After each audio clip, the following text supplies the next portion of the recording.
Thomas Cook est au bord de la faillite. S'il ne trouve pas de financement rapidement, l'un des plus vieux voyagistes européens pourrait laisser des milliers de touristes sur le carreau.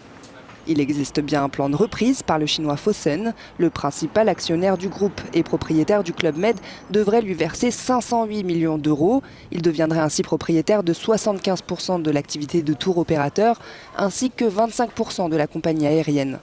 Les banques créancières de Thomas Cook s'engagent-elles à convertir sa dette pour acheter le reste de la compagnie, mais il manque à l'agence de voyage plus de 220 millions d'euros pour boucler sa restructuration. Ce plan devait s'achever début octobre, mais le voyagiste doit encore obtenir une série de feux verts des autorités de régulation, une course contre la montre. Thomas Cook connaît des difficultés persistantes face à la concurrence d'autres voyagistes et a accumulé des dettes de plus d'1 milliard d'euros. Des difficultés que l'une des plus grandes entreprises britanniques ne pourrait peut-être pas surmonter. Elle existe depuis près de 180 ans, emploie plus de 20 000 personnes dans le monde et est propriétaire de 200 structures hôtelières et de 4 compagnies aériennes.